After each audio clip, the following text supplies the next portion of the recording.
Hola, hola, ¿qué tal? Buenas noches a todos. Ahí está. ¿Cómo les va? Muchas gracias por conectarse, por empezar a ver esto. Hace tiempo que no nos vemos, o al menos así en vivo. Yo lo sé, como les había dicho la vez pasada, realmente leer a Lovecraft está siendo toda una experiencia, en el sentido de que, pues justo leerlo en voz alta tiene como una peculiar manera de manifestarse o como de tener otra manifestación. Está muy extraño y sí es casi como decírselos, como si se invocaran cosas del más allá, de ultratumba, cosas oscuras, y pues luego no es que no esté chido uno tenga pesadillas, pero realmente con lo que yo soy de sugestionable, realmente sí me deja movido. Y pues qué les digo, narrativa y escritamente hablando, pues el señor es un maestro, ¿no? Voy a dar unos 2-3 minutitos para empezar a soltar la lengua, la boca, y empezar a permitir que se vayan juntando varios quórum esta noche. Muchísimas gracias ahorita por empezarse a conectar. Les agradezco ahorita su compañía, espero la pasemos bien. De antemano les voy comentando que el texto que voy a leerles esta noche es largo. Sí, ahora sí es un texto largo.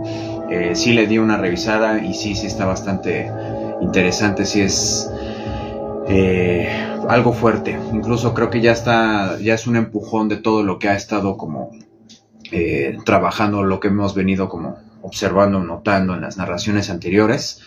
Ya aquí ya se va un poquito, se extiende más, claro, pero obviamente profundiza y detalla otras cosas que pues claramente quizá en otros relatos pues no ha tenido tiempo como tal. Sin embargo, pues claro, obviamente voy a omitir como tal, hablar al respecto como comentarios finales. Quizá al final, ya en su respectiva edición, yo estaría pues agregando, escribiendo más que nada lo que pues puedo yo agregar, y dejar que la misma historia hable por sí misma, y al final pues la retroalimentación solo sea después de eso, porque no sé qué tiempo me vaya a tomar, pero sí amenaza con ser algo largo. Sin embargo, les agradezco de todas maneras ahorita su compañía. Espero en verdad les agrade. Ya la ambientación está, nada más falta el famosísimo modo cósmico. Me está fallando por acá. Ah, caray. Ahí está, ya lo encontré. Ahí está.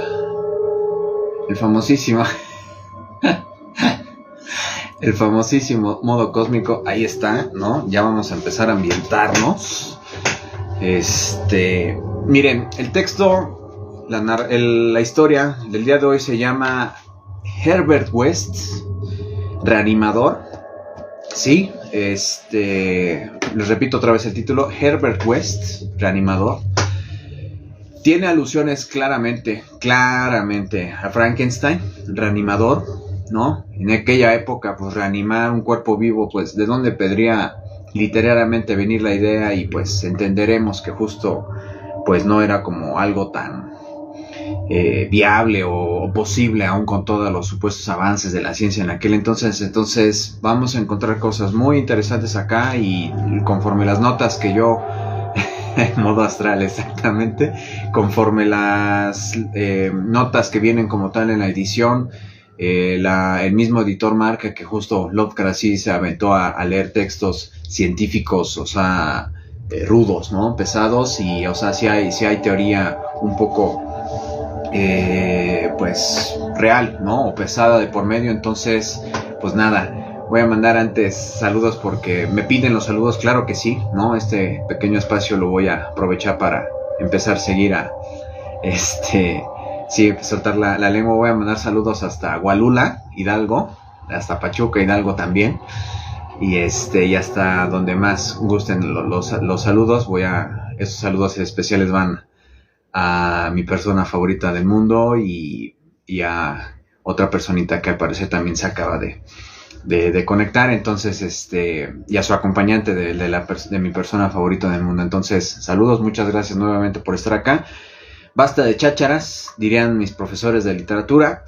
Sin más, en serio, muchas gracias por acompañarme por acá. Ya me hacía falta justo no volver al ritual de estar acá y empezar con que Lovecraft nos dé otra historia que nos revuelva la imaginación, que nos revuelva la mente, las vísceras, que me haga sudar más las manos, ¿no? Entonces, vamos a ver qué tal. Realmente no quise yo leer más, quise leer con ustedes, por primera vez descubrir juntos, ¿no? La historia que a continuación les voy a narrar y pues a ver qué sucede, ¿no? Entonces, insisto, ya todo está listo, incluso la playerita, ya está aquí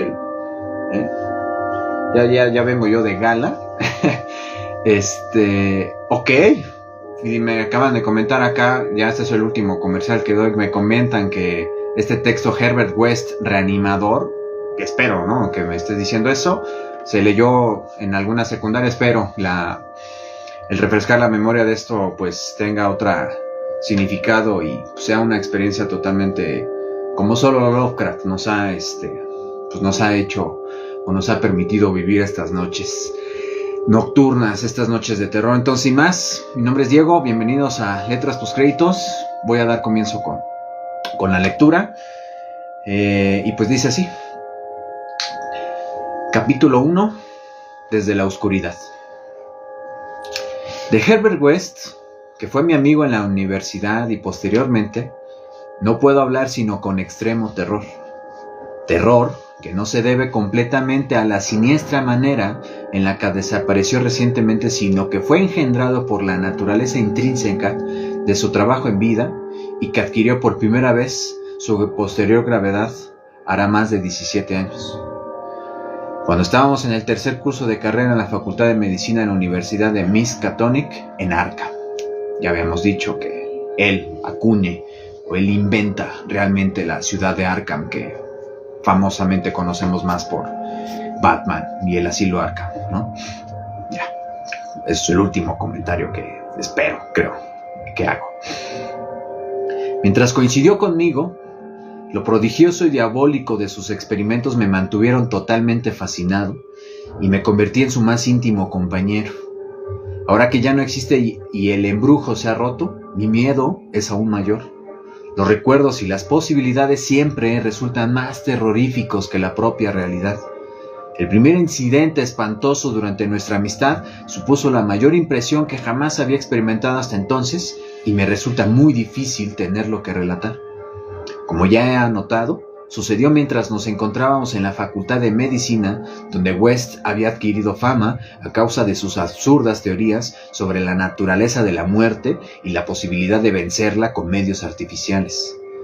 Sus puntos de vista, que eran ampliamente ridiculizados por el profesorado y los compañeros de estudios, giraban en torno a la naturaleza esencialmente materialista de la vida y a los procedimientos para influir en la maquinaria orgánica del ser humano mediante una calculada acción química que entraría en lisa tras el fallo de los procesos naturales.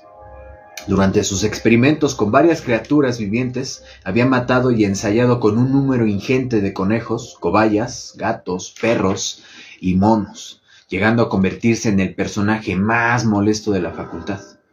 En varias ocasiones había conseguido obtener signos de vida en animales supuestamente muertos, generalmente violentos, signos de vida, pero pronto se dio cuenta de que la perfección de su método, de ser efectivamente posible, le requeriría sin género de dudas la dedicación de toda una vida a sus investigaciones.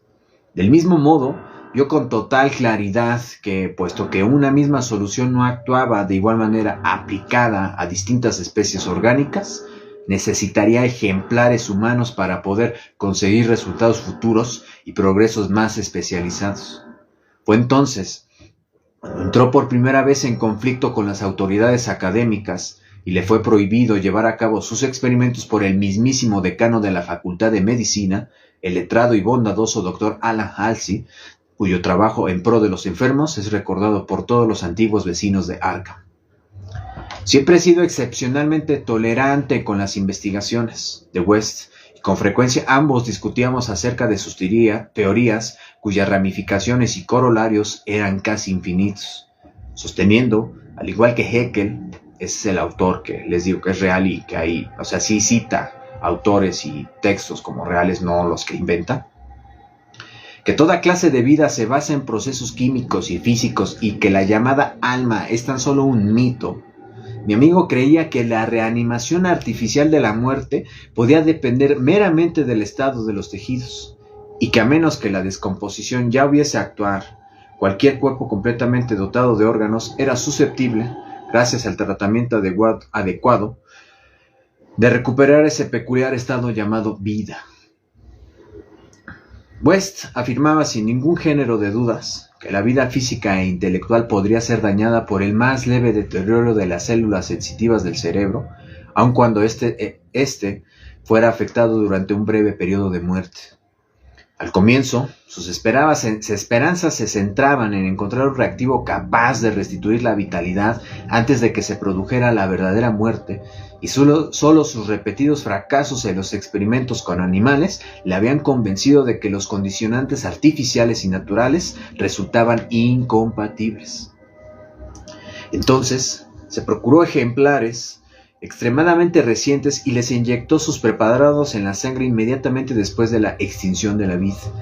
Este hecho hizo que los profesores se mostraran tremendamente escépticos, pues pensaban que en ningún momento se había producido una muerte real. No se pararon a considerar los hechos de una manera más rigurosa y razonable. No mucho después de que los académicos le prohibiesen seguir adelante con su trabajo, West me confesó su propósito de hacerse con ejemplares frescos de una manera u otra, y de continuar en secreto con sus experimentos ya que no podía hacerlo abiertamente. Escuchar sus juicios y planes para conseguirlos resultaba bastante espantoso, ya que en la facultad jamás nos habíamos visto obligados a procurarnos nuestros propios ejemplares para las prácticas de anatomía. Cuando el depósito de cadáveres se hallaba agotado, dos negros de la vecindad se encargaban del asunto y jamás se les hacía ninguna clase de preguntas. West era por entonces un joven delgado y menudo, con gafas, facciones delicadas, pelo rubio, ojos azul pálido y voz suave, y resultaba grotesco oírle hablar de las buenas perspectivas del cementerio cristiano y de la fosa común. Finalmente, nos decidimos por esta última, ya que prácticamente todos los cuerpos enterrados en el cementerio cristiano estaban embalsamados, lo cual evidentemente era perjudicial para las aspiraciones de West. Por aquel entonces yo era su activo y ferviente auxiliar, y le ayudaba en todas sus componendas, no solo en las que tenía que ver con el abastecimiento de cadáveres, sino también en las concernientes al lugar adecuado para nuestros repugnantes planes. Fue a mí a quien se le ocurrió pensar en la granja deshabitada de Chapman, al otro lado de Meadow Hill, donde habilitamos una estancia en la planta baja como sala de operaciones y otra como laboratorio, ambas ocultas tras gruesos cortinones, a fin de que nuestras actividades nocturnas pasaran inadvertidas. El lugar estaba alejado de cualquier vía de paso y no había casas vecinas a la vista. Sin embargo, debíamos extremar las precauciones, ya que los rumores sobre extrañas luces, que podrían ser descubiertas por algún merodeador nocturno, resultarían desastrosos para nuestra empresa. Nos habíamos puesto de acuerdo para decir que el habitáculo era un simple laboratorio químico si llegábamos a ser descubiertos. Poco a poco fuimos equipando nuestra infausta guarida científica con materiales adquiridos en Boston o robados inadvertidamente de la facultad.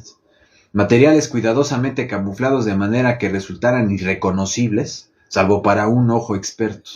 Y también nos hicimos con picos y palas para los numerosos enterramientos que nos veríamos obligados a llevar a cabo en el sótano. En la facultad utilizábamos un incinerador, pero ese aparato resultaba demasiado costoso para un laboratorio clandestino como el nuestro. Los cuerpos siempre eran un engorro, incluso los diminutos cadáveres de cobaya de los experimentos secretos que West llevaba a cabo en el cuarto de la prisión donde residía. Acechábamos las noticias locales sobre defunciones como vampiros, ya que nuestros especímenes requerían determinadas cualidades. Lo que queríamos eran cuerpos enterrados poco después del fallecimiento y sin ningún tipo de preservación artificial, preferiblemente libres de malformaciones morbosas y, por supuesto, con todos sus órganos presentes. Las víctimas de accidentes eran nuestra mayor esperanza. Durante muchas semanas no conseguimos ningún ejemplar adecuado, aunque hablábamos con las autoridades del depósito y del hospital, fingiendo representar los intereses de la facultad con tanta frecuencia como nos podíamos permitir sin llegar a despertar sospechas.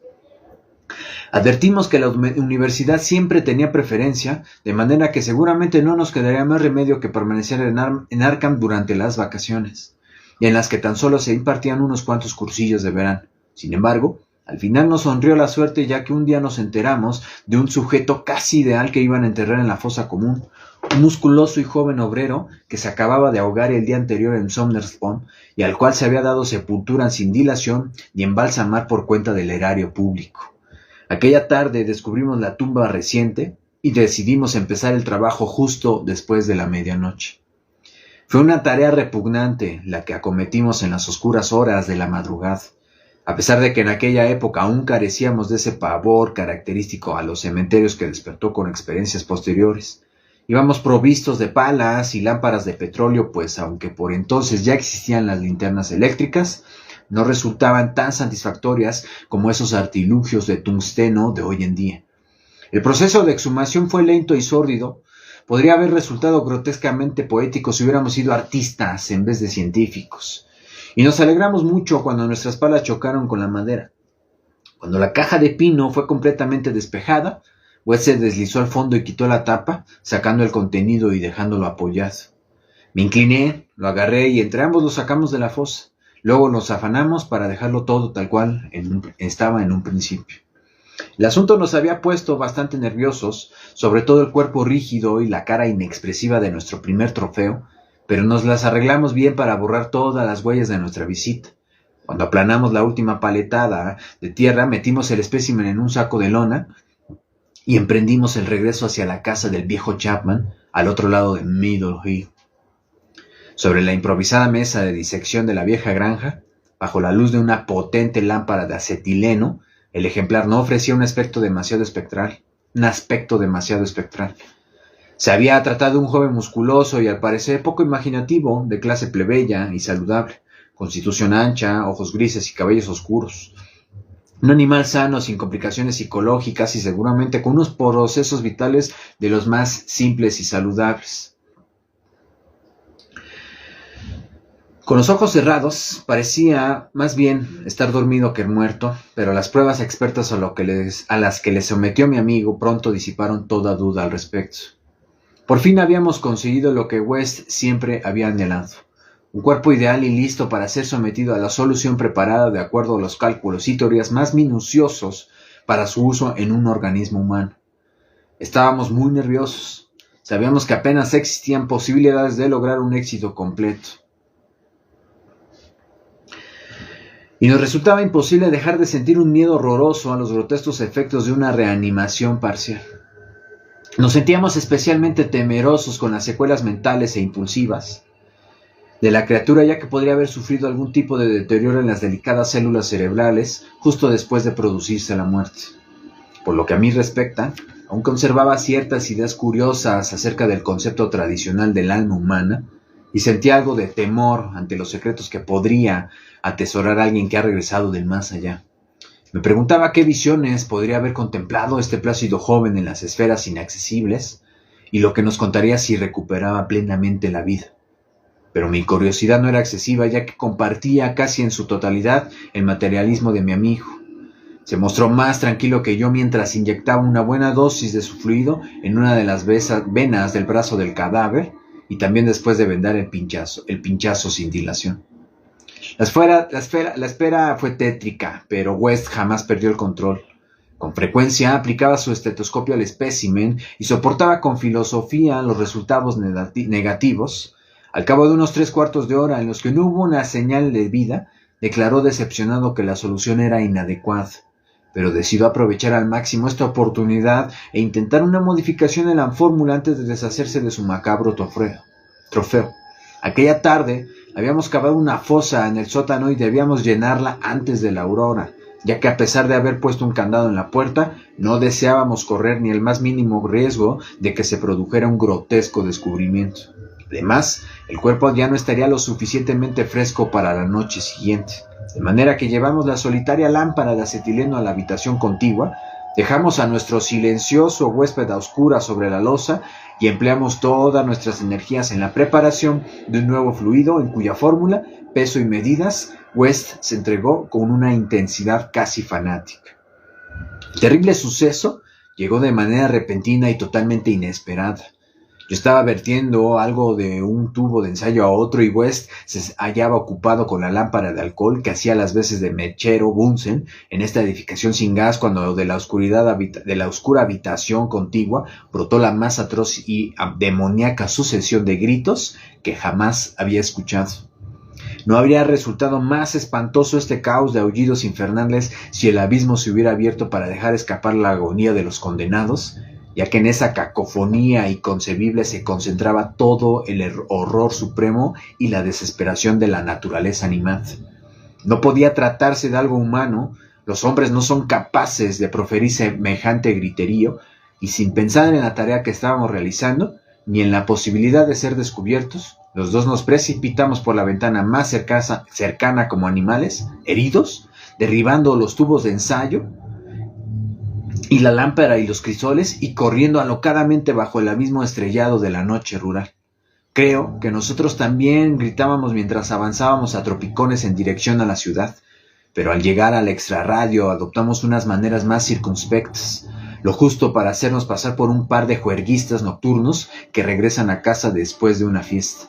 No nos separamos, sino que nos las arreglamos para llegar hasta la habitación de West, donde estuvimos hablando entre susurros con la luz de gas encendida hasta el amanecer. Por entonces ya nos habíamos calmado un poco a base de repetirnos teorías racionales y nuevos planes de investigación, de manera que pudimos dormir durante el día en vez de asistir a las clases. Pero esa misma tarde aparecieron dos noticias en el periódico, sin aparente relación entre ellas, que nos quitaron por completo el sueño. La vieja casa deshabitada de Chapman había ardido inexplicablemente, quedando reducida a un amorfo montón de cenizas. Eso pudimos asimilarlo ya que habíamos derribado la lámpara. La otra noticia trataba sobre el intento de exhumación de una sepultura en la fosa común, como si alguien hubiera estado hurgando en la tierra vanamente y sin las herramientas adecuadas. Esto nos resultaba incomprensible ya que habíamos allanado la tierra húmeda con sumo cuidado. Y durante 17 años, West estuvo mirando con frecuencia por encima de su hombro y quejándose de oír unos pasos sigilosos tras él. Ahora ha desaparecido.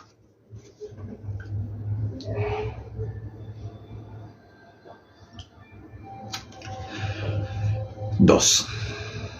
El demonio de la plaga. Jamás olvidaré aquel espantoso verano de hace 16 años, en el que como un pernicioso ifrit surgido de las moradas de Iblis, el tifus se propagó inadvertidamente por toda Arkham. A causa de este azote satánico, muchos recuerdan el año, pues el terror más absoluto se propagó con sus alas membranosas sobre los ataúdes de los sepulcros del cementerio cristiano. Y sin embargo, para mí, hay un horror aún más grande asociado a aquel tiempo, un horror que solo yo conozco, ahora que Herbert West ha desaparecido. West y yo estábamos ocupados en nuestras tesis del posgraduado durante el curso de verano de la Facultad de Medicina de la Universidad de Miskatonic, y mi amigo había adquirido una enorme notoriedad a causa de sus experimentos encaminados a la reanimación de los muertos. Tras la matanza científica de incontables animalillos, la estrafalaria labor había sido expresantemente prohibida por orden de nuestro escéptico decano, el Dr. Alan Halsey. Aunque West había seguido realizando ciertas pruebas secretas en el lúgubre cuarto de la pensión donde residía, y en una terrible e inolvidable ocasión se había hecho con un cuerpo humano que había sustraído de la fosa común, llevándolo a una granja deshabitada más allá de Meadow Hill. Yo estuve a su lado en aquel detestable evento y vi cómo inyectaba en las venas exangües el elixir que, según su criterio, restituiría de alguna manera al cadáver sus procesos físicos y químicos. El suceso había terminado de una manera terrible, en un delirio de horror que con el tiempo llegamos a atribuir a nuestros nervios sobreexcitados, y West ya no había sido capaz de quitarse encima la enloquecedora sensación de estar maldito y ser objeto de persecución. El cadáver no estaba lo suficientemente fresco. Era obvio que para conseguir restablecer las adecuadas condiciones mentales, el cuerpo tenía que ser verdaderamente reciente, Además, el incendio de la vieja casa hizo que no pudiéramos enterrar los despojos. Habría sido preferible tener la seguridad de que estaban bajo tierra. Después de aquella experiencia, West abandonó sus investigaciones durante un tiempo, pero poco a poco fue retornando su celo de científico nato y de nuevo volvió a entrar en discordia con el profesorado de la facultad, rogándoles que le dejaran utilizar la sala de disecciones y los especímenes humanos recientes para su trabajo, un trabajo que él consideraba de la mayor importancia. Sin embargo, todas sus súplicas fueron en vano, ya que la decisión del Dr. Halsey fue inflexible. El resto del profesorado apoyó sin ambages el veredicto de su superior. En la teoría radical de la reanimación tan solo veían las extravagancias inmaduras de un joven entusiasmado cuya delgada figura, rubios cabellos, ojos azules con anteojos y voz suave no dejaban entrever la fuerza sobrenatural, casi diabólica, de la fría mentalidad que albergaba dentro. Su rostro se hizo más serio, pero no envejeció. West, y ahora el manicomio Sefton carga con la responsabilidad y West ha desaparecido. West chocó desagradablemente con el Dr. Halsey casi al final de nuestro último curso de carrera y ambos se vieron envueltos en una disputa que le desprestigió más a él que al venerable decano en términos de cortesía. Sentía que se le estaba negando de una forma irracional e innecesaria la realización de una labor suprema, una labor que sin lugar a dudas podría realizarla por sus propios medios en los años venideros, pero que ansiaba comenzar mientras aún pudiera disponer de las facilidades excepcionales que le reportaba la facultad. El hecho de que los académicos más conservadores ignoraran los singulares resultados obtenidos en animales y se empeñaran en negar la posibilidad de la teoría de la reanimación resultaba absolutamente indignante y prácticamente incomprensible para un joven del temperamento lógico de West. Solo una mayor madurez podría haberle ayudado a entender las crónicas limitaciones mentales en la relación doctor-profesor, típico producto de generaciones de patético puritanismo, personajes amables, concienzudos y a veces gentiles y amigables, pero siempre estrechos de miras, intolerantes, esclavos de las costumbres y faltos de perspectiva. El tiempo suele ser más caritativo para con estas personalidades incompletas, aunque de alma grande, cuyo peor defecto es en realidad la timidez, que reciben finalmente el castigo del ridículo general por sus pecados intelectuales. Su ptolemismo, su calvinismo, su antidarwinismo, su antinietzscheanismo y por toda clase de sabatiranismo y demás legislaciones suntuarias. West, aún joven, a pesar de sus extraordinarios conocimientos científicos, tenía escasa paciencia con el bueno del Dr. Halsey y sus eruditos colegas, y alimentaba un rencor cada vez más grande, parejo al deseo de demostrar la veracidad de sus teorías a aquellos engreídos obtusos de una forma grandilocuente y dramática. Como la mayoría de los jóvenes, se entregaba a retorcidos delirios de venganza, de triunfo y magnánima indulgencia final. Y entonces surgió el azote letal y sarcástico de las cavernas de pesadilla del Tártaro. West y yo nos acabamos de graduar cuando todo empezó, aunque seguíamos en la facultad realizando un trabajo extra en los cursillos de verano, de manera que aún estábamos en Arkham cuando estalló con demoníaca furia West y yo nos acabamos de graduar cuando todo empezó, aunque seguíamos en la facultad, realizando un trabajo extra en los cursillos de verano, de manera que aún estábamos en Arkham cuando estalló con demoníaca furia por toda la ciudad. Aunque todavía no éramos médicos graduados, poseíamos nuestras respectivas titulaciones y se nos requirió urgentemente para incorporarnos al servicio público debido al número creciente de afectados. La epidemia estaba fuera de control y el número de defunciones era demasiado alto para que las empresas de pompas fúnebres pudieran hacerse cargo de todas. Los entierros se sucedían uno tras otro, sin tiempo para embalsamar los cuerpos, e incluso el cementerio cristiano estaba repleto de ataúdes. Este hecho no le pasó desapercibido a West, que pensaba con frecuencia en la ironía de la situación. Tantos ejemplares frescos y sin poder usar ninguno para sus prácticas. Estábamos saturados de trabajo y la terrible tensión nerviosa y mental sumía a mi amigo en mórbidas reflexiones. Pero los diplomáticos enemigos de West no se hallaban menos ocupados con la agobiante tarea. La facultad había cerrado y todos los doctores del departamento de medicina estaban ayudando a vencer a la plaga de tifus. En particular, el doctor Halsey se había distinguido por su abnegación en el trabajo, dedicando todas sus enormes habilidades con sincera y honda energía a los casos que los demás evitaban por el peligro que representaban o por estar fuera de toda esperanza. Antes de terminar el primer mes, el valeroso decano se había convertido en un héroe popular, aunque él parecía no ser consciente de su notoriedad y luchaba para evitar su propio desmoronamiento físico y mental. West no podía dejar de admirar la fortaleza de su enemigo y precisamente por esto estaba más decidido que nunca a demostrarle la veracidad de sus increíbles teorías. Una noche, aprovechando la desorganización que existía entre los cometidos de la facultad y las normas sanitarias municipales, se las arregló para introducir subrepticiamente en la sala de disecciones el cuerpo de un fallecido reciente y le inyectó en mi presencia una dosis de su fluido modificado.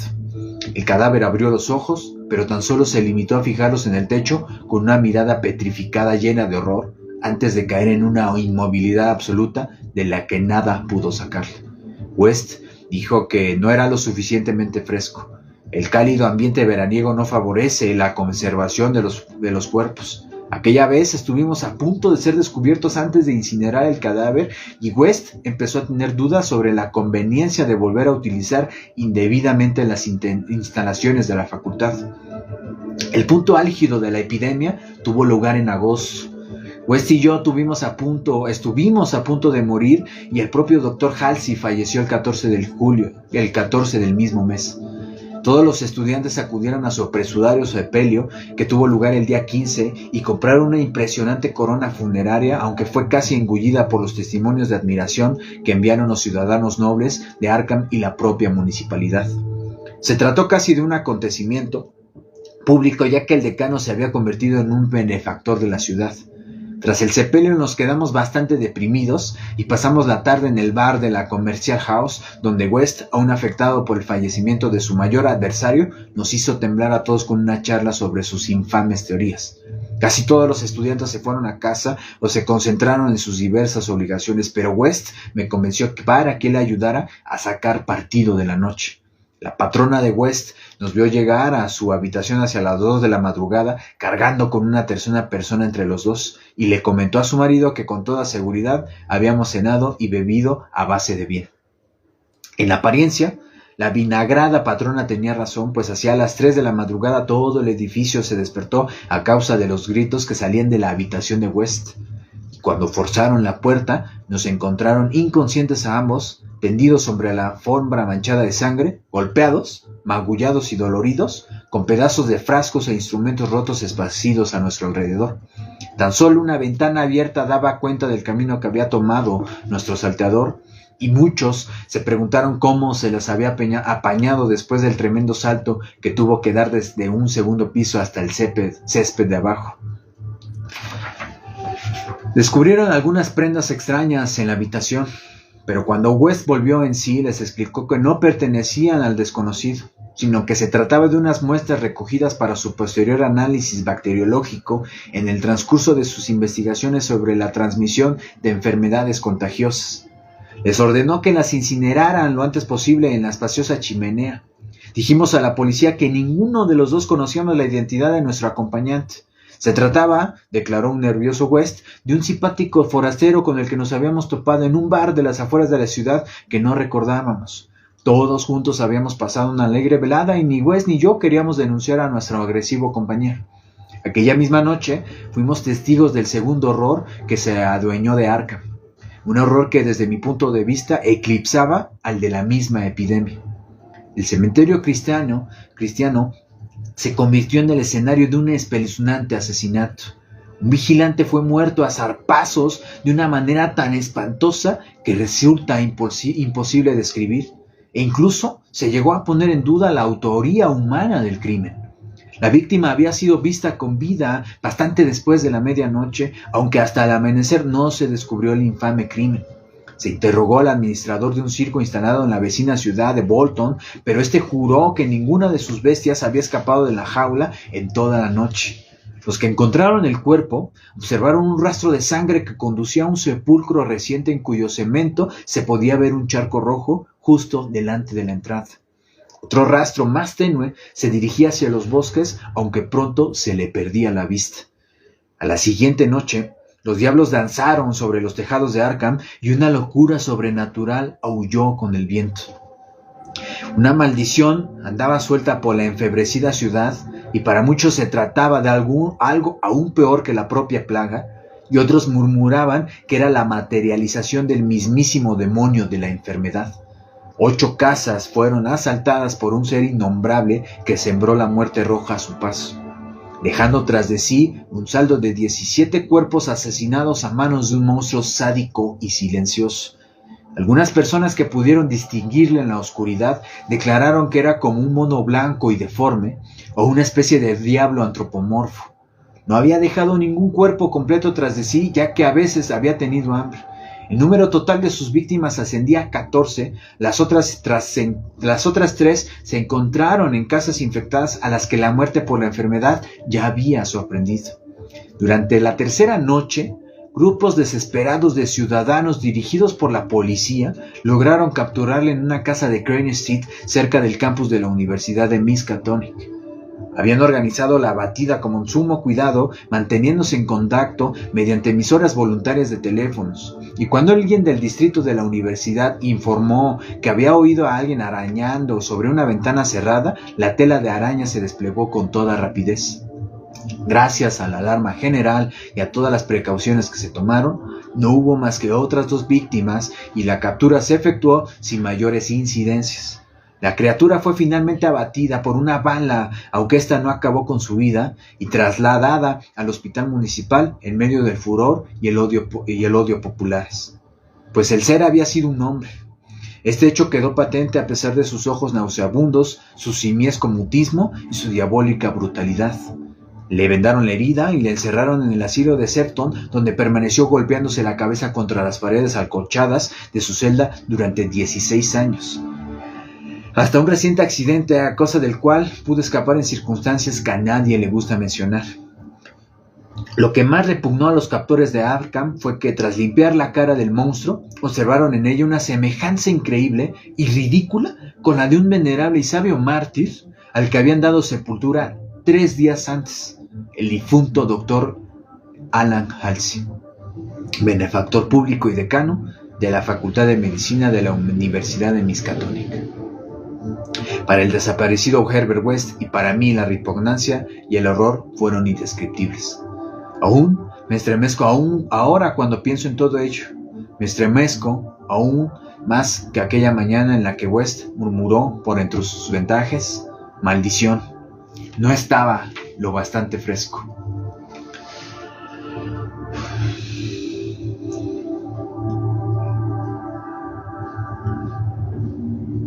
¿Cómo van? Esto apenas se está calentando y está cabrón. Está muy cabrón. Pero bueno. Capítulo 3. Les dije que estaba largo. De todas maneras, yo les agradezco su compañía y me sudan las manos, no solo del nervio, sino de que pues no sé qué va a pasar. No sé qué está por pasar. Continúo. Capítulo 3. 6 disparos a la luz de la luna. No es muy normal descargar las 6 balas de un revólver a toda velocidad, cuando seguramente con una habría sido suficiente. Pero en la vida de Herbert West había muchas cosas que no eran en absoluto normales. No es habitual, por ejemplo, que un joven médico recién salido de la universidad se vea obligado a ocultar los motivos que le impulsan a escoger su lugar de residencia y consulta, y sin embargo, ese fue el caso de Herbert West. Cuando ambos obtuvimos el graduado en la Facultad de Medicina de la Universidad de Miskatonic y tratamos de mitigar nuestras penurias económicas estableciéndonos como doctores de medicina general, adoptamos muchas precauciones para ocultar que habíamos elegido nuestra casa por su aislamiento y por encontrarse muy cerca del cementerio de los pobres. Un deseo de soledad como este siempre suele estar justificado, y tal era nuestro caso, ya que el trabajo de nuestras vidas resultaba claramente impopular.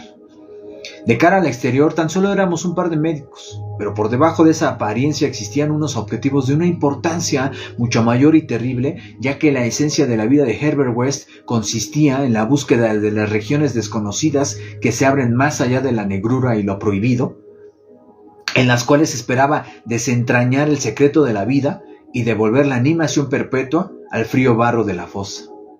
Semejantes objetivos demandan extraños materiales, entre ellos cadáveres humanos en buen estado de conservación.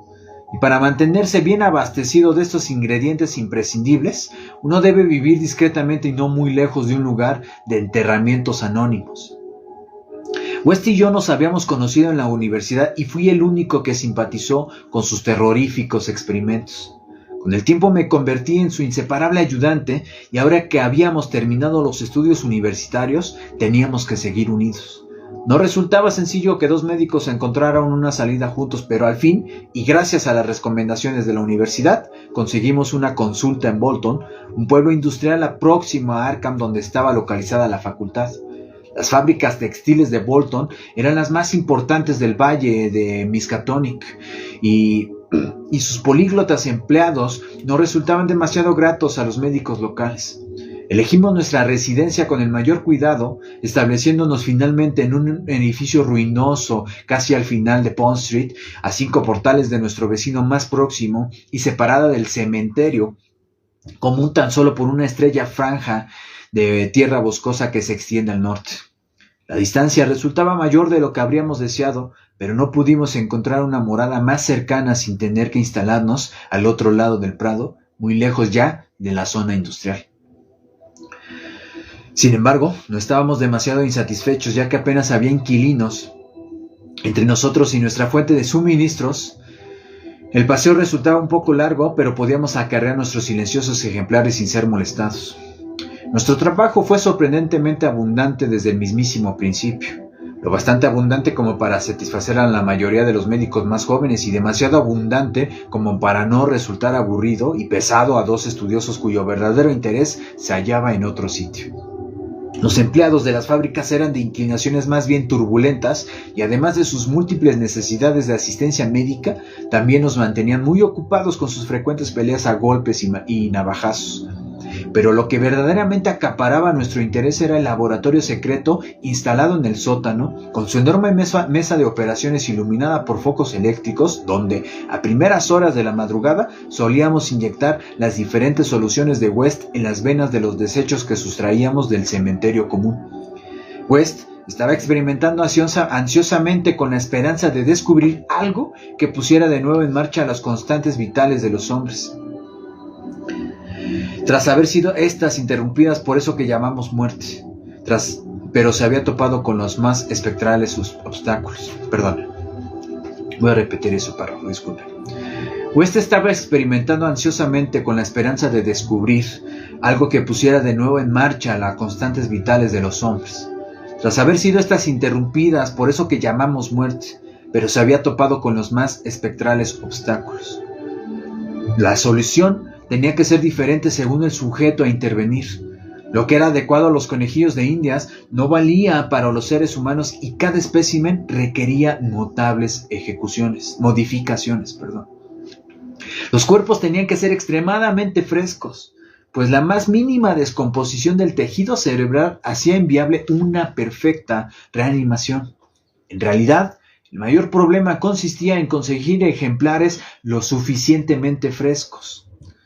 West ya había tenido terribles experiencias durante sus investigaciones secretas en la universidad con cadáveres de dudosa calidad. Los resultados de una reanimación parcial o imperfecta resultaban infinitamente más espantosos que de los fracasos absolutos, y ambos conservábamos terroríficos recuerdos de los de primer tipo. Desde nuestra primera intervención diabólica en la granja abandonada de Meadow Hill en Arkham, sentíamos una especie de secreta amenaza. Y West, en apariencia un científico frío, tranquilo, rubio y de ojos azules, con frecuencia confesaba sentir sobrecogido que era objeto de una furtiva persecución. Tenía la sensación de que le seguían una ilusión psicológica producida por sus trastornados nervios y sustentada en el hecho innegablemente perturbador de que al menos uno de los especímenes que habíamos conseguido reanimar seguía aún con vida.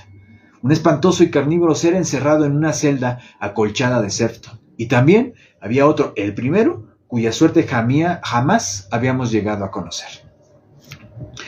Tuvimos mucha suerte con los ejemplares de Bolton, bastante más que con los de Arkham. Aún había transcurrido una semana desde que nos habíamos instalado cuando conseguimos hacernos con la víctima de un accidente la misma noche de su entierro y logramos que abriera los ojos con una asombrosa expresión de lucidez antes de que la fórmula fallara. Había perdido un brazo. Si no le hubiera faltado partes del cuerpo, quizá nuestra suerte habría sido distinta. Desde entonces y hasta el siguiente mes de enero realizamos 3 ensayos más. Uno terminó en un absoluto fracaso, en otro conseguimos un claro movimiento muscular y el tercero resultó estremecedor, ya que se irguió por sí solo y emitió un sonido gutural.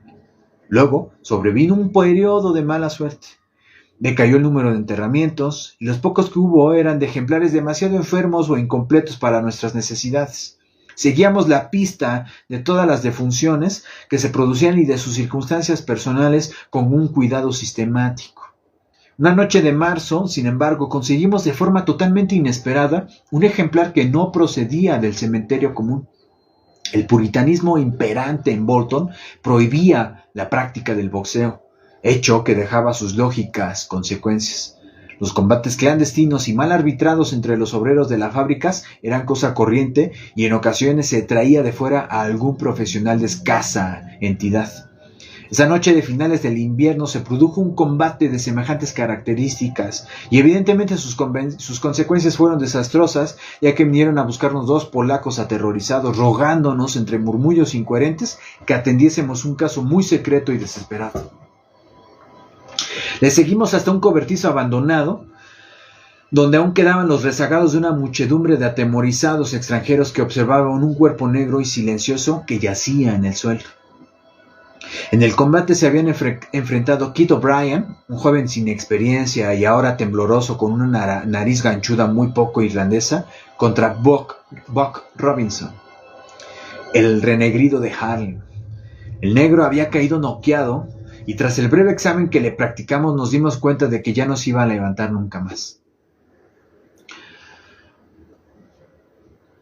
Se trataba de un ser repugnante, con pinta de gorila, unos brazos inusitadamente largos a los que no podía evitar referirme como las patas delanteras y un rostro que conjuraba en la mente los innombrables secretos del Congo y el tam-tam de los tambores bajo una luna fantasmagórica. El cuerpo debió tener aún peor aspecto en vida, pero el mundo atesora muchas cosas horrendas. El miedo se había adueñado del lastimoso gentío, ya que nadie sabía de qué manera podría actuar la ley en su contra si aquel asunto llegara a conocerse. Pero todos se sintieron muy agradecidos cuando West, a pesar de mis involuntarios temblores, se ofreció a desembarazarse del cuerpo en secreto, para un propósito que yo conocía demasiado bien. La luna brillaba resplandeciente sobre un paisaje carente de nieve, pero vestimos al cadáver y lo llevamos a casa entre ambos, atravesando calles y campos desiertos, justo de la misma manera que transportamos un bulto similar aquella terrible noche en Arkham. Nos acercamos a la casa por el prado de atrás, metimos el ejemplar por la puerta trasera, lo bajamos por la escalera del sótano y lo preparamos para los habituales experimentos. Teníamos un miedo absurdo a la policía, aunque habíamos planeado nuestro recorrido para evitar la ronda del solitario guardia de aquel barrio. El resultado fue enojosamente decepcionante. A pesar de su repugnante aspecto, el ejemplar permaneció completamente indiferente a todas las soluciones que le inyectamos en su negro brazo. Soluciones que por otro lado habían sido formuladas de acuerdo a las experiencias con sujetos blancos. De modo que como la aurora se aproximaba peligrosamente, hicimos lo mismo que con los demás. Arrastramos el cuerpo por el prado hasta la zona boscosa, colindante con el cementerio común, y lo enterramos allí, en la mejor fosa que la tierra helada nos había permitido excavar. La tumba no era demasiado profunda, pero resultaba tan adecuada como la del anterior experimento. Aquel se había erguido y lanzado un grito gutural. A la luz de las trémulas linternas, la cubrimos cuidadosamente con ramas y hojas secas, convencidos de que la policía jamás la encontraría en un bosque tan denso y tenebroso. Al día siguiente comencé a inquietarme cada vez más con la policía, ya que un paciente nos contó que había rumores sobre la celebración de un combate clandestino en el que se había producido una muerte. West tenía otro motivo de preocupación, ya que le habían llamado por la tarde para un caso que terminó de modo amenazador. Una mujer italiana se había puesto histérica por la desaparición de su hijo, un chiquillo de 5 años que se había extraviado por la mañana y no había regresado a la hora de la cena. Y presentaba síntomas muy alarmantes debido a que padecía del corazón.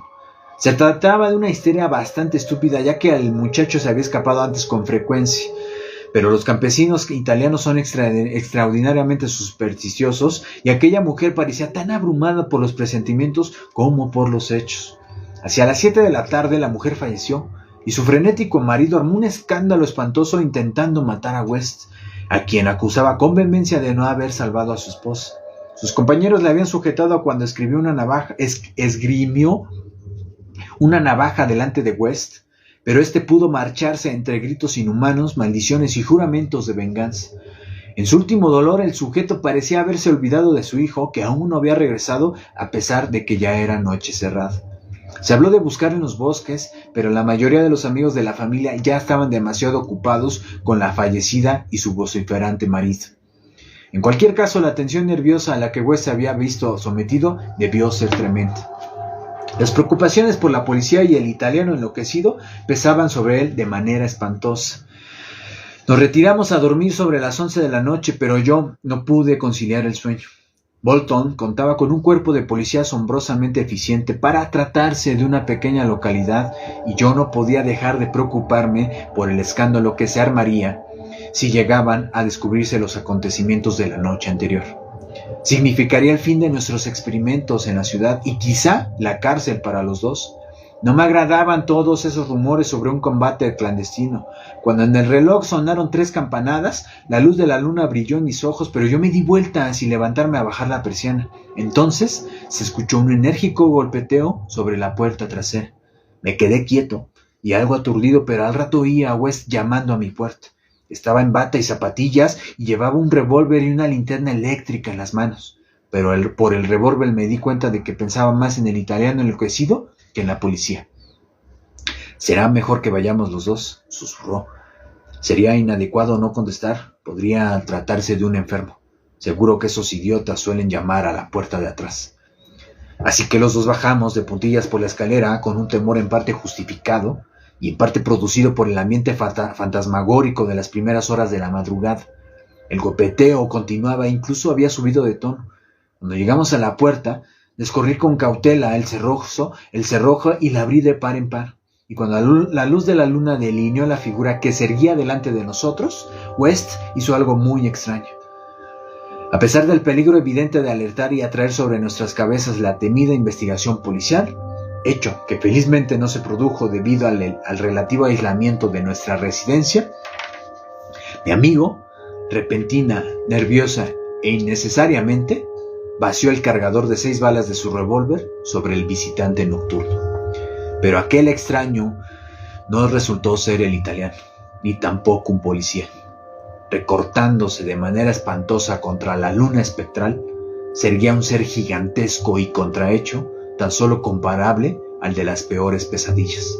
Una aparición de ojos vidriosos tan negra como la tinta, embadurnada de sangre coagulada, que casi se mantenía a 4 patas, cubierta de lodo, hojas y ramas, y que mostraba entre sus brillantes dientes un objeto cilíndrico, terrible, blanco como la nieve, el cual estaba rematado en una mano infantil. O sea, así. O no sé.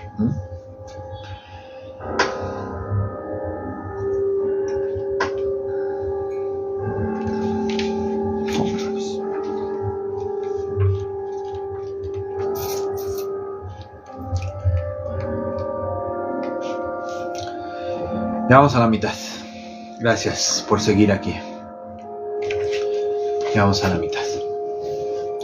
Capítulo 4. El aullido del muerto. El aullido de un muerto fue lo que me ayudó a forjar aquel intenso horror hacia el Dr. Herbert West, horror que ensombreció los últimos años de nuestra sociedad.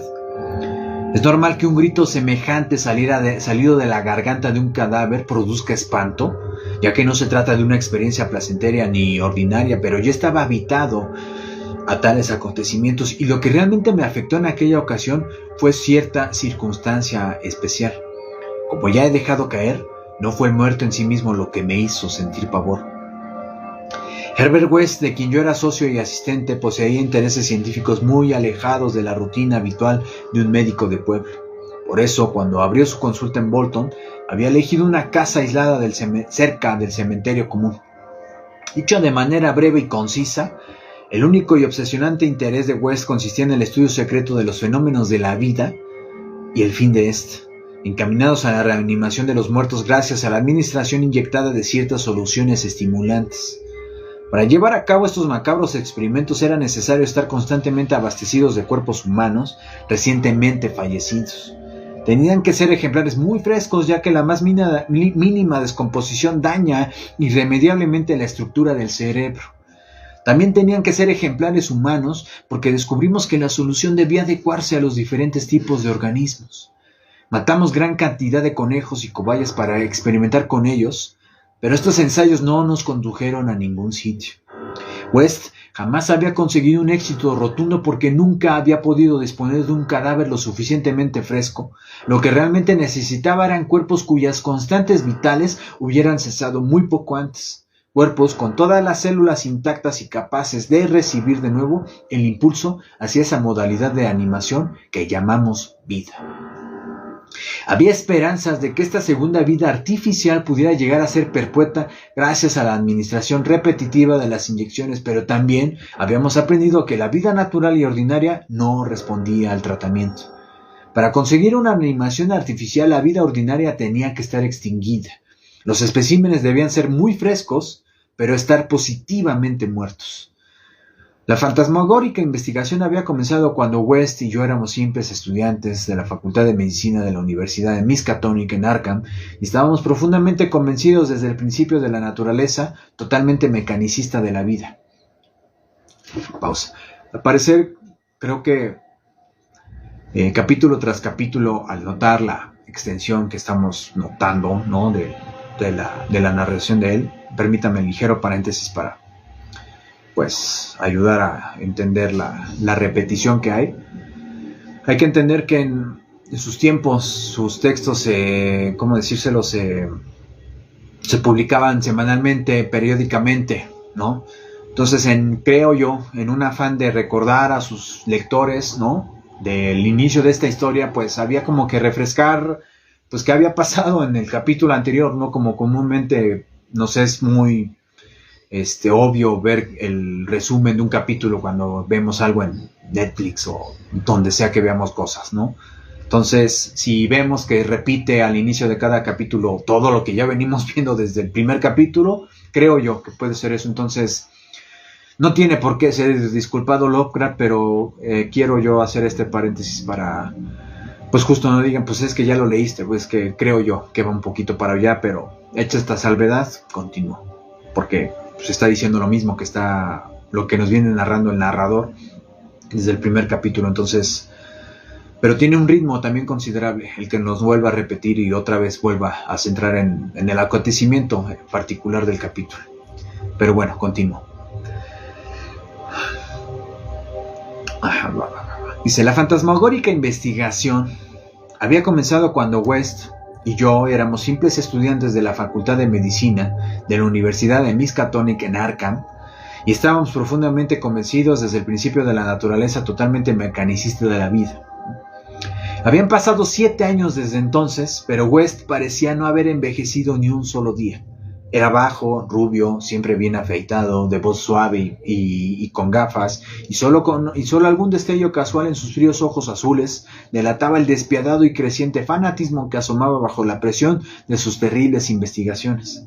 Nuestras experiencias habían resultado a menudo aterradoras en extremo.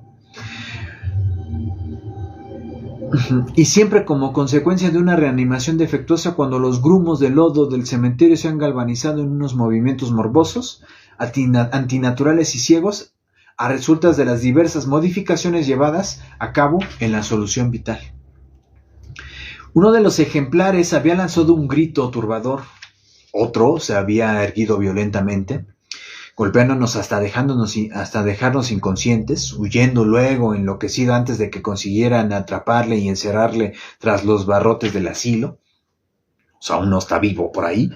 Otro más, una grotesca monstruosidad africana, había escapado de su poco profunda fosa y cometido una bestialidad. West se vio obligado a disparar sobre aquella cosa.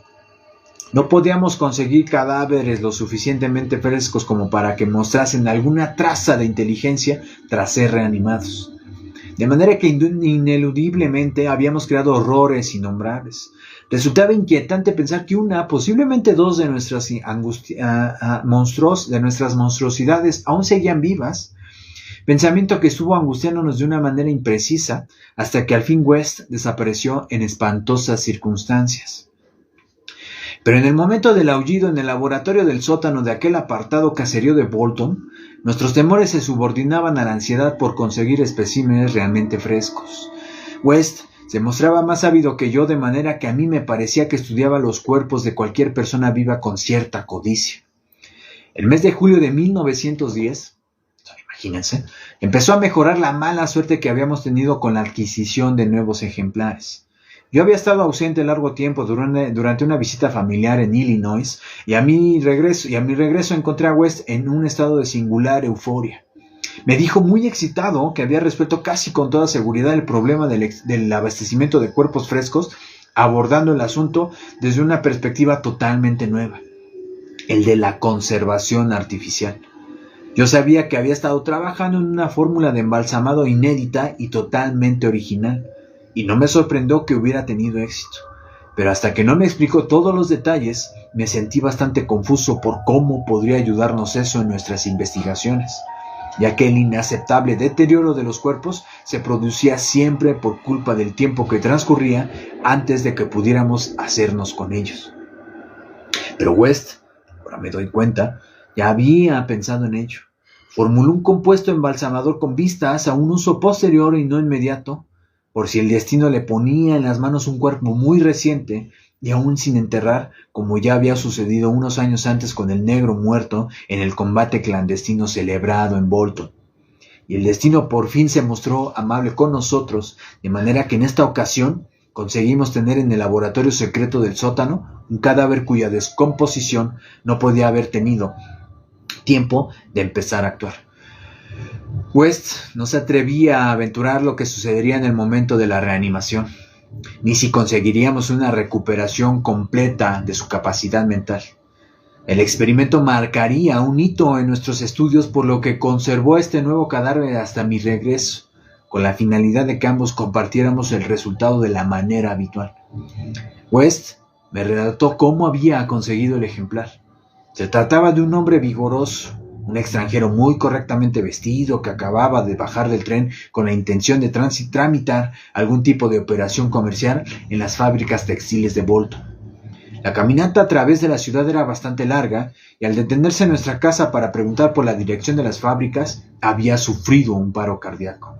Se negó a tomar un estimulante y acto seguido cayó súbitamente muerto. Su cuerpo, como era de esperar, le vino a West como llovido del cielo.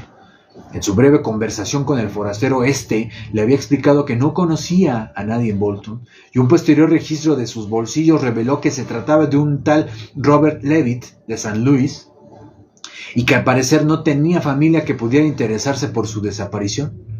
Aunque no pudiéramos reanimarle, nadie se enteraría de nuestros experimentos. Solíamos enterrar los restos en una densa franja de bosque que había entre nuestra casa y el cementerio común. Si por el contrario conseguíamos devolverla a la vida, lograríamos una fama perpetua y brillante. Así que West había inyectado sin demora en la muñeca del cadáver la fórmula que le conservaría fresco hasta mi llegada. El hecho de que el cuerpo pudiera albergar un corazón débil, que a mi modo de ver pondría en peligro el éxito de nuestro experimento, no parecía inquietar demasiado a West. Esperaba que al fin conseguiría aquello que siempre le había rehuido, el despertar de una chispa de conciencia y quizá la reanimación de una criatura viva y normal. De modo que la noche del 18 de julio de 1910, Herbert West y yo nos encontrábamos en el laboratorio del sótano y contemplábamos una figura silenciosa y pálida bajo la luz resplandeciente de la lámpara de operaciones. El fluido embalsamador había actuado extraordinariamente bien, pues al estudiar fascinado el cuerpo robusto que había permanecido 2 semanas sin aparentes signos de rigidez, me vi impulsado a pedir a West que me asegurara que el sujeto estaba en verdad muerto. Enseguida afirmó que así era, recordándome que jamás usábamos el fluido reanimador sin antes pasar una serie de minuciosas pruebas para confirmar la muerte real del cuerpo, ya que si conservara algún vestigio de vitalidad, la fórmula no surtiría ningún efecto. Mientras West se afanaba con los preparativos, yo me sentía anonadado ante la enorme complejidad del nuevo experimento. Disculpe. Una complejidad tan formidable que se negó a confiar en otras manos que no fueran las suyas. Tras prohibirme tocar el cuerpo, inyectó en primer lugar una droga en su muñeca, justo al lado del punto donde antes le había administrado el fluido embalsamador. Me dijo que aquella sustancia neutralizaría el compuesto preservativo y liberaría el sistema de modo que adquiriese una relajación normal. Así la solución reanimadora podría actuar libremente tras ser inyectada. Muy poco después, al observar ciertos cambios y un débil temblor que parecía afectar a los miembros sin vida del cadáver, pues tapó violentamente el rostro contraído con una especie de almohada y no la retiró hasta que el cuerpo quedó completamente inmóvil y listo para nuestro intento de reanimación. El pálido entusiasta se dedicó entonces a realizar ciertas pruebas superficiales y últimas para confirmar la ausencia total de vida, y tras quedar satisfecho, inyectó en el brazo izquierdo del cadáver una dosis cuidadosamente calculada del elixir vital, que había preparado por la tarde con un esmero aún mayor del que solíamos tener en nuestros días de universidad, cuando nuestras hazañas eran nuevas y precarias. Soy incapaz de describir la salvaje, tremenda ansiedad con la que aguardamos el resultado de nuestros experimentos en un ejemplar auténticamente fresco. El primero del que en verdad podíamos esperar que abriera sus labios y nos contara, quizá, en un lenguaje racional, lo que había visto al otro lado del insondable abismo. West era un materialista. No creía en el alma e imputaba cualquier función de la conciencia a un simple fenómeno corporal. Por lo tanto, no esperaba ninguna revelación sobre los terribles secretos que acechan en los abismos y grutas más allá de los límites de la muerte. Yo no estaba en total desacuerdo con sus teorías, pero aún conservaba ciertos retazos vagos e intuitivos de la primitiva fe de mis ancestros. De manera que no podía dejar de observar el cadáver sin un terrible sentimiento de expectación y temor. Además, no podía alejar de mis recuerdos aquel grito inhumano y espantoso que habíamos escuchado la noche de nuestro primer experimento en la granja deshabitada de Arkham. Apenas había pasado el tiempo cuando me percaté de que el ensayo no iba a resultar un fracaso total. Una débil coloración asomó en las mejillas que estaban antes tan blancas como la tiza y pronto se extendió bajo la incipiente barba, curiosamente extensa y de color arenoso. West, que estaba tomando el pulso al cadáver con su mano izquierda, asintió repentinamente de forma reveladora y casi al mismo tiempo el espejo que habíamos acercado a la boca del sujeto se llenó de vaho. Acto seguido, se produjeron una serie de movimientos espasmódicos seguidos de una audible inhalación y un movimiento manifiesto en el pecho. Observé los párpados cerrados y me pareció percibir un estremecimiento, y entonces se abrieron, mostrando unos ojos grises, serenos y vivos, pero en los que aún no se reflejaba ninguna clase de intelecto, ni siquiera curiosidad. En un arrebato de curiosidad, susurré varias preguntas sobre la oreja cada vez más colorada, preguntas acerca de otros mundos cuyo recuerdo aún podría estar fresco. Era el espanto lo que las extraía de mi mente, pero no pude evitar hacer una última, la cual repetí: ¿dónde has estado? Aún no sé si me contestó o no lo hizo, ya que ningún sonido salió de aquella boca tan bien formada. Pero lo que sí recuerdo es que justo en ese preciso instante creí firmemente que sus finos labios se habían movido en silencio, formando una sucesión de sílabas que yo había sentido, que yo había traducido como solo ahora. Si esta frase hubiera tenido algún sentido o correspondencia con lo que le estaba preguntando. En ese momento, como digo, me sentí completamente seguro de que habíamos alcanzado nuestro gran objetivo y que, por primera vez, un cuerpo reanimado había sido capaz de pronunciar varias palabras movido por el impulso de la razón. Un rato después ya no hubo duda de nuestra victoria, ninguna de la que la solución había cumplido verdaderamente con su cometido, al menos de manera temporal, y que había conseguido devolver al muerto una vida racional y articulada. Pero con ese triunfo me invadió también el más grande de los horrores, no porque el ser hubiera hablado, sino por todo lo que habíamos presenciado, por el hombre con el cual estaba unido mi futuro profesional. Aquel cadáver tan sumamente fresco, cobrando al fin plena conciencia de una forma aterradora, con los ojos dilatados por el recuerdo de su última escena en la tierra, estiró frenéticamente sus manos como si luchara a vida o muerte con el aire que le rodeaba, y de repente se desplomó definitivamente, en una segunda disolución de la que ya no habría retorno, lanzando un último grito que resonará eternamente en mi atormentado cerebro. ¡Socorro! ¡Aparta, aparta, maldito demonio con pelo de estopa! ¡Aparta esa condenada aguja! No mames.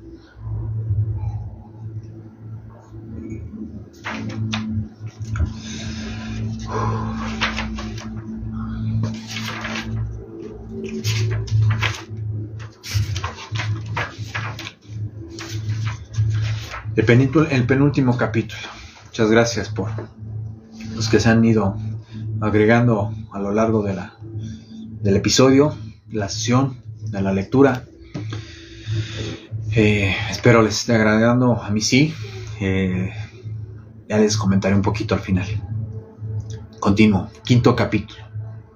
El horror de las sombras. Muchos hombres han contado cosas espantosas que no figuran en letra impresa acerca de lo que aconteció en los campos de batalla durante la Gran Guerra. Algunos de estos sucesos me han hecho palidecer, otros me han producido una náusea indescriptible, y aún otros más consiguieron hacerme estremecer y mirar a mi espalda en medio de la oscuridad. Pero creo que soy capaz de relatar la peor de todas estas experiencias, el espantoso, sobrenatural e increíble horror de las sombras. En 1915 yo servía como médico con el grado de teniente en un regimiento canadiense destinado en Flandes, uno de los numerosos norteamericanos que se adelantaron al propio gobierno en la gigantesca contienda. No había ingresado en el ejército por propia iniciativa, sino a resultas del alistamiento del hombre de quien yo era su imprescindible ayudante, el famoso cirujano de Boston, Dr. Herbert West. El Dr. West siempre había estado ávido de prestar servicio como cirujano en una gran guerra, y cuando la ocasión se presentó me llevó consigo aún en contra de mi voluntad. Existían bastantes motivos por los que yo me habría alegrado de que la guerra nos separase, motivos por los que cada vez encontraba más irritante la práctica de la medicina y la compañía de West, pero cuando se marchó a Ottawa y consiguió una plaza de comandante médico gracias a las influencias de un colega suyo, fui incapaz de resistir la persuasiva insistencia de un hombre determinado a que yo le acompañase como su ayudante habitual. Al decir que el Dr. West estaba ávido de servir en combate, no me refiero a que fuera un amante de la guerra o que anhelara salvar la civilización. Siempre había sido un hombre de frío y calculado intelecto, flaco, rubio, de ojos azules y con gafas. Creo que siempre se mofaba en secreto de mis ocasionales arrebatos marciales y de mis censuras a una estúpida neutralidad.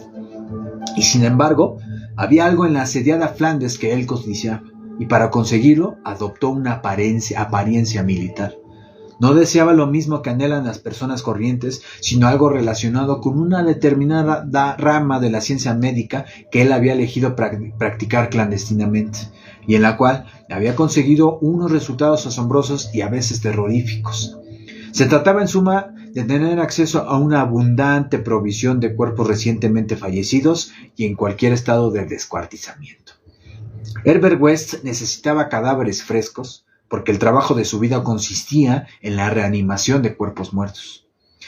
Este trabajo no era sospechado por la distinguida clientela que había hecho crecer tan rápidamente su fama tras su llegada a Bolton. pero era de sobra conocido por mí, que había sido su amigo más íntimo y único ayudante desde los viejos tiempos en la Facultad de Medicina de la Universidad de Miskatonic en Arkham. Fue en aquellos días de universidad cuando inició sus terribles experimentos, con pequeños animales al principio y después con cadáveres humanos obtenidos de una manera espantosa. Disponía de una solución que inyectaba en las venas de los seres muertos y si eran lo suficientemente frescos respondían de extrañas maneras.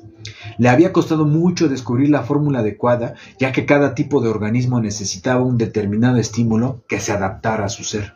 El terror le dominaba cuando reflexionaba sobre sus fracasos parciales, cosas innombrables que habían sido reanimadas gracias a fórmulas imperfectas o cuando su cuerpo no era lo suficientemente fresco. Cierta cantidad de estos fiascos habían seguido con vida. Uno de ellos estaba internado en un manicomio y el resto había desaparecido. Y cuando pensaba en los riesgos posibles, aunque improbables, se echaba a temblar por debajo de su aparente manto de imperturbabilidad. West se había dado cuenta de que el requisito primordial para el uso adecuado de los ejemplares era que estos fueran los más frescos posible, de manera que había optado por el espantoso y denigrante procedimiento de robar cadáveres. En la facultad, y durante nuestros primeros experimentos juntos en la ciudad industrial de Bolton, mi actitud hacia él había sido siempre de profunda admiración. Pero a medida que sus métodos se iban haciendo cada vez más atrevidos, un terror incierto se fue apoderando de mí. No me gustaba la forma en que observaba a los sujetos vivos y sanos, y entonces tuvo lugar aquel experimento de pesadilla en el laboratorio del sótano, cuando descubrí que cierto ejemplar aún estaba vivo cuando West se hizo con él. Aquella fue la primera vez que pude devolver la capacidad de pensar racionalmente a un cadáver, y este triunfo, obtenido a tan horrible precio, le había insensibilizado por completo. De sus métodos en los siguientes 5 años prefiero no hablar. Me vi impelido a seguir a su lado por puro miedo y presencié actos que la lengua humana sería incapaz de repetir. Poco a poco llegué a darme cuenta de que el propio Herbert West era más horrible que todo lo que hacía. Fue entonces cuando descubrí que su anterior celo científico por prolongar la vida había degenerado sutilmente en una simple curiosidad morbosa y devoradora y en un secreto entusiasmo por la contemplación de la muerte. Sus intereses se convirtieron en una adicción infernal y perversa por todo lo repugnante, anormal y diabólico. Se deleitaba tranquilamente en las monstruosidades artificiales que matarían de repugnancia y terror a cualquier persona en sus cabales. Detrás de su apariencia de intelectualidad, se convirtió en un maniático Baudelaire del experimento médico, en un lánguido Heliogábalo de las tumbas. Enfrentaba los peligros con estoicismo. Enfrentaba los peligros con estoicismo. Llevaba a cabo sus crímenes sin inmutarse. Creo que el momento álgido se produjo al verificar que efectivamente podía reanimar una vida intelectual y buscó nuevos mundos que conquistar, experimentando con la reanimación de fragmentos seccionados de los cadáveres. Tenía ideas extravagantes y originales sobre las propiedades individuales de la materia viva que subsiste en las células orgánicas y en los tejidos nerviosos separados de sus naturales sistemas psíquicos, y había obtenido ciertos resultados preliminares y espantosos con varios tejidos imperecederos, alimentados artificialmente a partir de los huevos a medio incubar de un indescriptible reptil tropical. Había 2 supuestos biológicos que anhelaba verificar con gran ansiedad. En primer lugar, si podía existir algún tipo de conciencia o actividad racional en la ausencia del cerebro, y en segundo, si había alguna clase de relación etérea e intangible, distinta a la de las células materiales, que pudiera acoplar las partes quirúrgicamente separadas que previamente habían constituido un solo organismo vivo. Todo este trabajo de investigación requería un prodigioso suministro de carne humana fresca y recientemente fallecida, y por eso Herbert West intervino en la Gran Guerra, o la Primera Guerra Mundial. El incalificable fantasmagórico suceso tuvo lugar una medianoche de finales de marzo de 1915, en un hospital de campaña tras las líneas de St. Eloi. Incluso hoy en día me pregunto si no se trató más que de un sueño o delirio demoníaco. West poseía un laboratorio privado en el lado este del granero que se le había asignado temporalmente bajo el pretexto de poner en práctica un método totalmente nuevo y radical para el tratamiento de los casos de mutilación más desesperados. Allí trabajaba como un carnicero en medio de su sangrienta mercadería. Jamás pude acostumbrarme a la ligereza con la que manejaba y clasificaba determinados materiales. A veces realizaba maravillosas operaciones de cirugía con los soldados, pero sus principales gozos eran de un carácter menos público y filantrópico, y se vio obligado a dar numerosas explicaciones acerca de los ruidos que resultaban extraños incluso en medio de aquella babel de condenados. Entre todos esos sonidos, no eran infrecuentes las detonaciones de disparos, algo bastante usual en un campo de batalla, pero ciertamente extraño dentro de un hospital. Los especímenes reanimados por el Dr. West no reunían las condiciones necesarias para aguantar una existencia prolongada o ser el objeto de una amplia audiencia. Además del tejido humano, West empleaba gran cantidad de tegumentos embrionarios de reptiles que él cultivaba con singulares resultados. Daban mejor resultado para mantener con vida los fragmentos sin órganos que el material humano, y en eso consistía entonces la principal actividad de mi amigo. En un oscuro rincón del laboratorio, sobre un curioso mechero de incubación, guardaba un enorme barril raptado, repleto de esa materia celular de reptiles que se multiplicaba y reproducía de manera burbujeante y espantosa. La noche de la que hablo teníamos un ejemplar reciente y espléndido, un sujeto de gran potencial físico y de tan elevada inteligencia que nos garantizaba un sistema nervioso lo suficientemente receptivo. Resultaba más que irónico, ya que se trataba del oficial que había ayudado a West a conseguir su ansiado destino y que ahora tenía que haber sido nuestro socio. Es más, con anterioridad había estudiado en secreto la teoría de la reanimación bajo la tutela del propio West, el comandante Sir Eric Morland Clapham Lee. Era el cirujano, dejémoslo en Sir Eric Morland, era el cirujano más importante de nuestra división y había sido trasladado apresuradamente al sector de Saint-Éloi cuando llegaron noticias al cuartel general de un recrudecimiento de la lucha. Inició el viaje en un aeroplano pilotado por el intrépido teniente Ronald Hill, siendo derribado nada más alcanzar su punto de destino. La caída fue terrorífica y espectacular, y Hill quedó completamente irreconocible. Sin embargo, el accidente seccionó casi por completo la cabeza del gran cirujano, pero el resto del cuerpo permaneció intacto. West se apoderó con avidez de aquel despojo inerte que una vez había sido su amigo y compañero de estudios. Me estremecí cuando finalmente separó la cabeza del tronco y la depositó en el diabólico barril repleto del pulposo tejido de los reptiles con la intención de conservarla para futuros experimentos. Y después siguió manipulando el cuerpo decapitado sobre la mesa de operaciones. Le inyectó sangre nueva, unió ciertas venas, arterias y nervios del cuello sin cabeza y cosió la repugnante abertura a base de injertos de piel procedentes de un espécimen sin identificar que había llevado un uniforme de oficial. Conocía sus pretensiones. La verificación de que este cuerpo altamente organizado podría exhibir a un decapitado alguna señal de vida mental que había distinguido a Sir Eric Morland, antiguo estudiante de la reanimación. A aquel tronco silencioso se le requería ahora para servir como repugnante demostración. Aún puedo ver a Herbert West bajo la siniestra luz eléctrica, inyectando la solución reanimadora en el brazo del cuerpo decapitado. Me siento incapaz de describir la escena. Me desmayaría si lo intentara, pues la locura pululaba en aquella habitación repleta de horribles objetos clasificados, con el suelo resbaladizo a causa de la sangre y de otros despojos no tan humanos que formaban un barrillo cuyo espesor llegaba a la altura de los tobillos. Y con aquellas anormalidades reptiles y espantosas que bullían, burbujeaban y se agitaban sobre el espectro parpadeante de una llama verde azulada, en un lejano rincón cubierto de negras sombras. El espécimen, como West observó, en repetidas ocasiones poseía un espléndido sistema nervioso.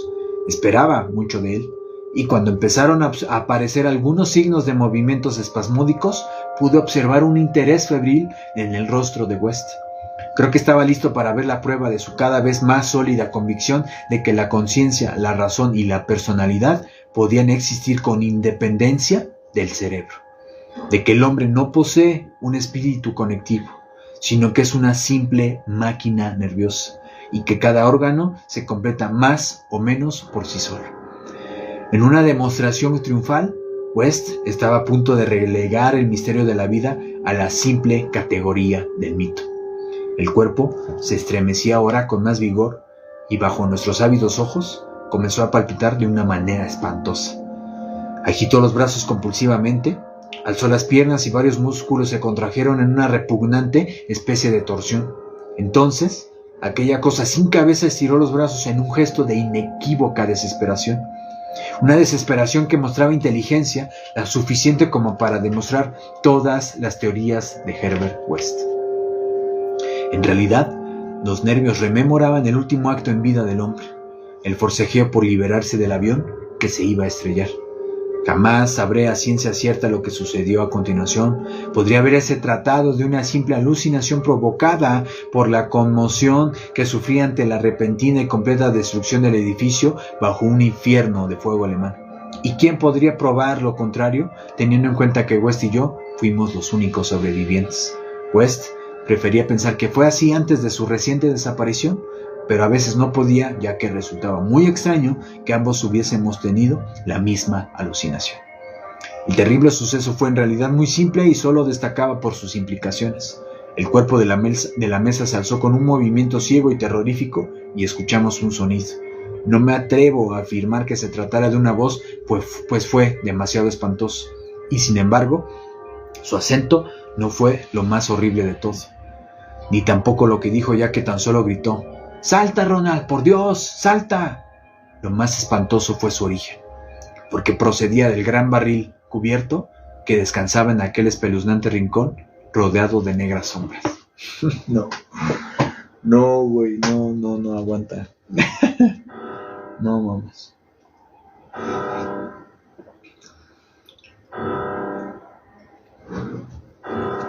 Sabía que iba a decir eso. Va el último capítulo. Muchas gracias. En serio, he disfrutado esto. Quien me haya acompañado, en serio, nos imagino como si estuviéramos en una fogata, ¿no? En algún lugar de lejano, o de un lugar de boscoso, ¿no? Semirural, ¿no? Y con esa música de fondo, ¿no? Muchas gracias, en serio. Disfruté, sea quien sea que esté acompañándome, y quien al final, después de que esto se suba al canal y se quede aquí en el perfil en Instagram, pues gracias por estar por acá. Voy a terminar con el último capítulo de este relato, que al parecer podríamos denominar como una novela corta. Y el último capítulo se llama Las Legiones de la Tumba. Las Legiones de la Tumba, no quiero imaginar. A ver, ahí va. Cuando el doctor Herbert West desapareció, hace ahora un año, la policía de Boston me interrogó minuciosamente. Sospechaban que ocultaba cosas o incluso algo peor, pero no podía confesarles la verdad porque no me habrían creído. En realidad ya sabían que West había estado implicado en ciertas actividades que estaban fuera del lugar para el común de los mortales, ya que sus terribles experimentos sobre la reanimación de cadáveres habían sido demasiado numerosos como para poder mantenerlos en total secreto. Pero la escalofriante catástrofe final albergaba tantos elementos de una demoníaca fantasía que incluso yo mismo tuve dudas de lo que en realidad había visto. Yo era el amigo más íntimo de West y su único ayudante de confianza. Nos habíamos conocido tiempo atrás en la Facultad de Medicina y desde el principio había compartido sus terribles investigaciones. Había intentado refinar pacientemente una fórmula perfecta que, inyectada en las venas de un hombre recientemente fallecido, le haría retornar a la vida. Me acordé de la última escena, es que está muy cabrón. Una tarea que demandaba una abundante provisión de cadáveres frescos y, por lo tanto, la práctica de las más espantosas actividades. Pero aún más impactantes eran los resultados de algunos de sus experimentos. Truculentas masas de carne que había estado muerta, pero a las que West devolvía una animación ciega, demente y nauseabunda. Estos eran los resultados habituales, ya que si queríamos despertar la mente, era absolutamente necesario que los cuerpos fueran lo más frescos posible para que la descomposición no hubiera llegado a afectar a las delicadas células cerebrales. Esta necesidad de cadáveres muy frescos supuso la ruina moral de West. Resultaba difícil conseguirlos, y un pavoroso día se había apropiado de un ejemplar cuando aún estaba vivo y en todo su esplendor. Un breve forcejeo, una aguja y un poderoso alcaloide habían transformado el cuerpo en un cadáver muy fresco, y el experimento había tenido éxito durante un memorable, aunque transitorio momento.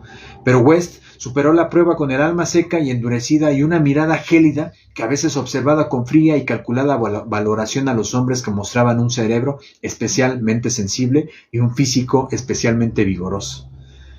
Hacia el final, West llegó a causarme verdadero pavor, ya que empezaba a mirarme de la misma manera. La gente no parecía darse cuenta de sus miradas, aunque sí notaban mi miedo, y tras su desaparición se basaron en este hecho para propalar absurdas sospechas.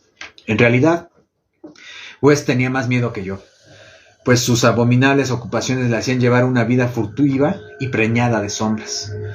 En cierta manera le atemorizaba la policía, pero a veces su malestar era más hondo y vaporoso, y tenía mucho que ver con ciertas criaturas inclasificables a las que había administrado una vida morbosa y en las que no había visto extinguirse dicha vida.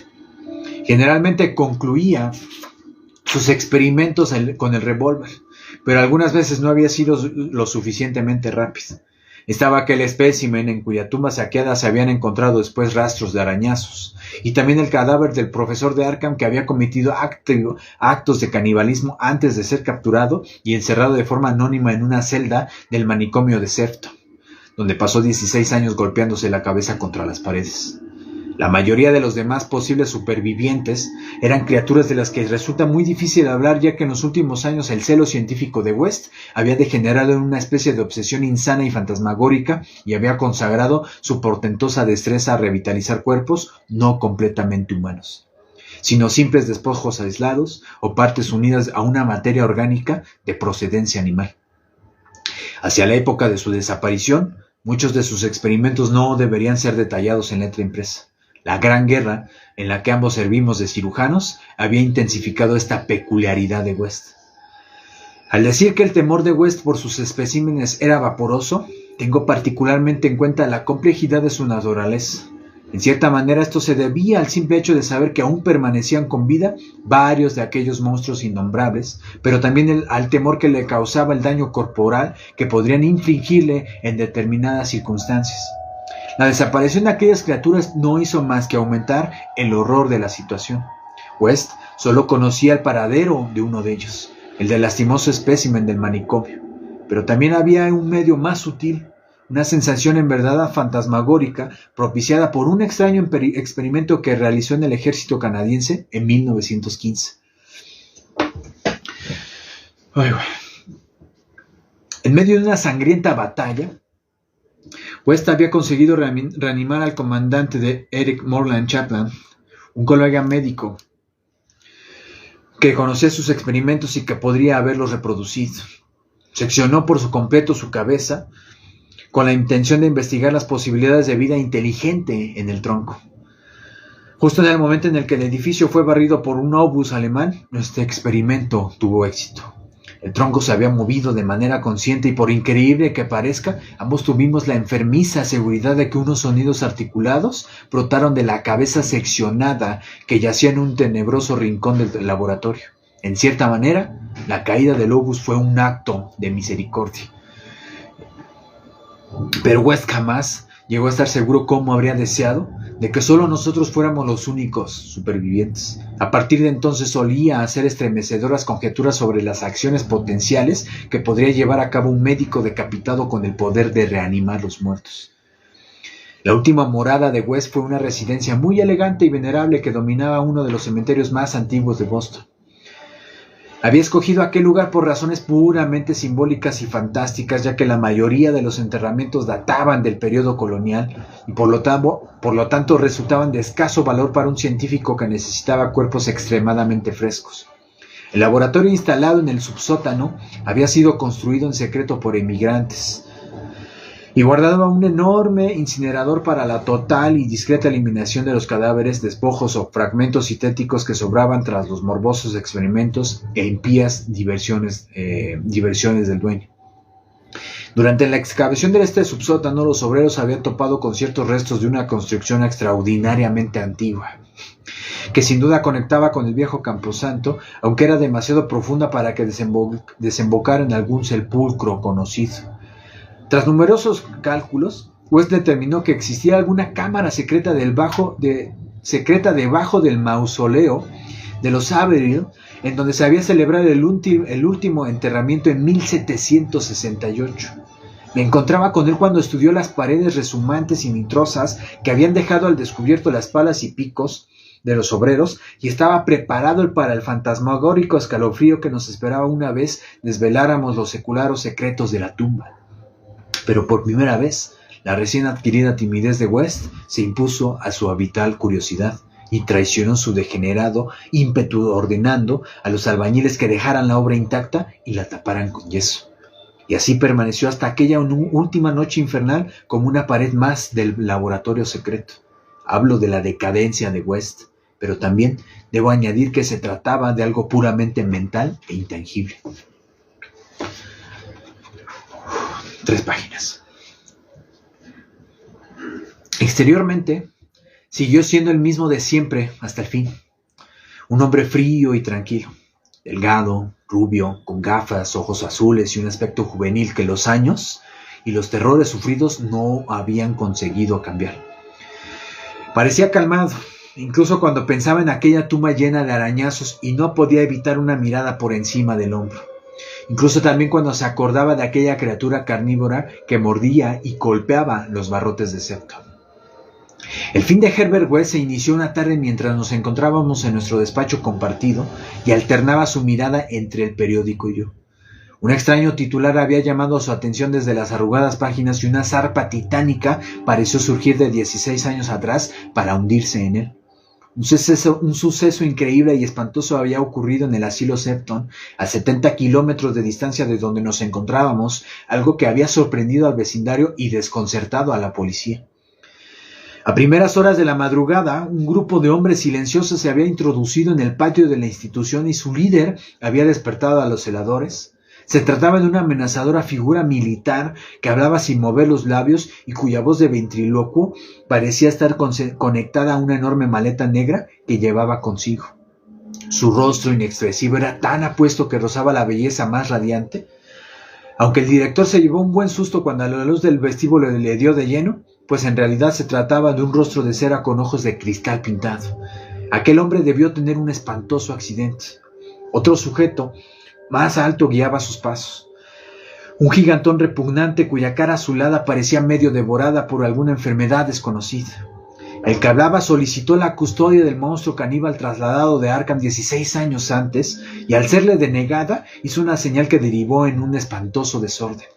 Aquellos seres diabólicos golpearon, patearon y mordieron a todos los celadores que no consiguieron huir, matando a 4 de ellos antes de poder liberar al monstruo. Estas víctimas, que podían rememorar los acontecimientos sinisterismos, juraban que las criaturas habían actuado con ademanes más parecidos a los de los autómatas que a los de los hombres, y que en todo momento estaban guiados por el líder con la cabeza de cera. Cuando al fin recibieron ayuda, ya no quedaba ningún rastro de los hombres ni del demente que había venido a buscar. Desde el momento en que leyó esta noticia hasta la medianoche, West permaneció prácticamente paralizado. A las 12 sonó el timbre de la puerta y se sobresaltó paralizado. Todos los sirvientes dormían en el ático, así que yo mismo fui a atender la llamada. Como ya he contado a la policía, no había ningún vehículo en la calle. Tan solo un grupo de estrambóticas figuras con un enorme maletín cuadrado que depositaron en la entrada, después de que uno de aquellos personajes gruñera con una voz totalmente inhumana: correo urgente, franqueo pagado. Se alejaron de la casa con pasos tambaleantes y mientras les veía irse tuve la extraña certidumbre de que se dirigían al antiguo cementerio que lindaba con la parte trasera de la casa. Cuando cerré la puerta tras ellos, West se precipitó escaleras abajo y miró el maletín. Medía unos 60 centímetros de ancho y llevaba el nombre correcto de West con su dirección actual. También venía el remitente. Eric Morland Clapcam. Eric Morland, el militar. 6 años atrás, en Flandes, un hospital bombardeado se había desplomado sobre el tronco sin cabeza del reanimado doctor Clapham Lee, y también sobre la propia cabeza que, quizá, había llegado a proferir algunos sonidos articulados. West apenas se excitó entonces. Su estado era aún más espantoso. Enseguida dijo: es el fin. Pero antes incineremos esta cosa. Bajamos el maletín al laboratorio, escuchando con atención. No recuerdo muchos de los detalles. Pueden hacerse cargo de mi estado mental. Pero es una mentira atroz afirmar que fue a Herbert West a quien metí en el incinerador. Entre los dos echamos dentro el maletín sin abrir, cerramos la puerta y conectamos la corriente. Y después de todo, ningún sonido brotó de su interior. West fue el primero en observar que el yeso se desprendía de una zona de la pared que daba a la albañilería del antiguo mausoleo que habíamos sellado. Estuve a punto de huir corriendo, pero él me detuvo. Entonces vi una pequeña y negra abertura, sentí una diabólica ráfaga de viento helado y olfateé el hedor de las entrañas mortuorias de una tierra putrefacta. No se produjo ningún sonido, pero en ese instante preciso se fue la luz eléctrica y vi una horda de seres silenciosos, recortándose contra las fosforescencias del mundo interior, que avanzaban a trompicones y parecían el fruto de la demencia, o de algo aún peor. Sus contornos eran humanos, semihumanos, parcialmente humanos y completamente inhumanos. Se trataba de una horda grotescamente heterogénea. Retiraban las piedras de la pared centenaria una a una en silencio. Y entonces, cuando la brecha fue lo suficientemente ancha, penetraron en el laboratorio en fila, de a uno, dirigidos por una criatura espigada que lucía una hermosa cabeza de cera. Una especie de monstruosidad con ojos enloquecidos que iba detrás del líder agarró a Herbert West. Este no se resistió ni emitió sonido alguno.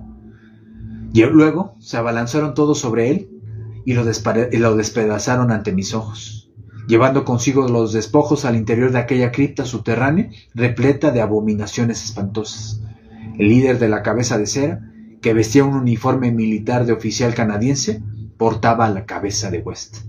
Mientras desaparecía, vi que los ojos azules que asomaban por detrás de sus gafas relucían aterradoramente, mostrando por primera vez una visible y frenética emoción. Los criados me hallaron desmayado a la mañana siguiente. West se había ido.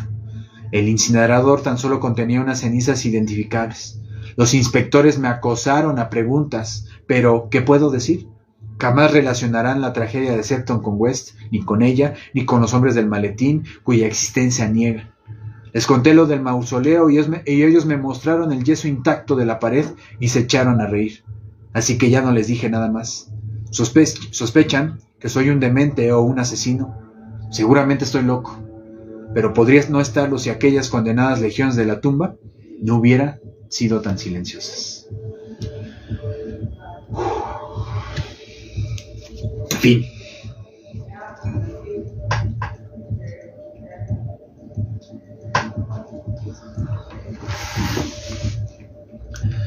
Esto fue Herbert, el reanimador.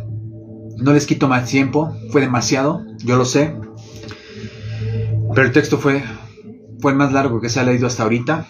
Muchísimas gracias. Estoy sudando, créanme, entre que por el nervio, por hacerles atractivo esto y la narración en sí tiene muchas cosas que comentar. Cosas que ahorita, justo para no extender más el tiempo y no arrebatarles más noche de la que ahorita me han regalado y me han compartido, lo voy a anotar en los comentarios de la publicación. Entonces, muchas gracias por estar acá. Yo necesito aterrizar, ¿no? Es que fue un avionzote el que nos llevó. Como les intenté decir más o menos a mitad del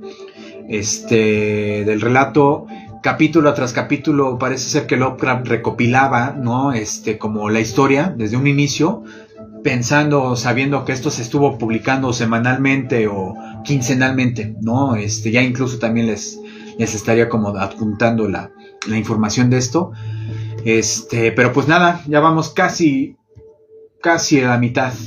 Vamos aquí de lectura. Esto llevamos leído. Hay algunos que de plano yo no he leído aquí en los en vivos ni en el podcast, pero pues como saben ya llevamos leyendo esto y pues sí, es el maestro Lovecraft el que estamos leyendo. Voy a quitar el modo cósmico para ya empezar ahora sí a despedirme. Muchas gracias, en serio, muchísimas gracias por haberme acompañado. Definitivamente ha sido la sesión muchísimo más larga. Pero, ¿qué cuento? Es que tiene muchas cosas y pues da miedo, ¿no? Da miedo y es genial. Definitivamente de mis 10 escritores favoritos, este señor, por mucho, ¿no? Muchas gracias nuevamente. Yo les voy a dar exageradas gracias porque pues es que yo tengo que dárselas. Insisto, me acompañaron, apoyan el proyecto a su manera, están aquí simplemente compartiendo el gusto por las historias, la literatura, como ustedes gusten. Yo gracias en serio por haberme acompañado en esta sesión, significa mucho para mí. Pues nos vemos en la siguiente historia, nos vemos en la siguiente narración. No les diré cuándo porque ya les he dicho, me dedico a otras cosas que me permiten justamente estar en contacto con estos libros y adquirirlos incluso. Entonces, pero nos vemos, esto está vivo, o sea, hasta que el fin del mundo sea real, letras postcréditos se va a dejar de existir. Entonces, aquí andamos. Muchas gracias de nuevo, que tengan excelente noche ahorita justamente en la sesión y que tengan excelente tarde, día, mañana o noche, sea la hora en la que lleguen a ver esto ya como tal, como video completo, como sesión completa. Entonces, cuídense mucho. En serio, muchas gracias por acompañarles. En serio, espero les haya agradado el texto. Es muy diferente, pero habla de cosas que sé que posteriormente va involucrando en otros relatos más allá. Y ahora podemos notar que justamente Lovecraft escribió pues relatos largos, no solamente 5 o 6 páginas como anteriormente lo hemos percibido. Entonces, cuídense mucho, descansen, que tengan excelente fin de semana. Esto se está grabando como tal en jueves. Yo también te quiero mucho. Saludos otra vez hasta muy lejos, hasta Hualula, Hidalgo y muchísimos más lugares remotos en los que esto llegue a ser visto y escuchado. Y pues nada, nos vemos en la próxima. Cuídense mucho y espero que no salgan cosas de nuestras paredes y nos descuarticen y nos lleven en silencio y alguien quede loco por ser testigo de esto. Entonces, hasta luego y muchas gracias. Cuídense mucho.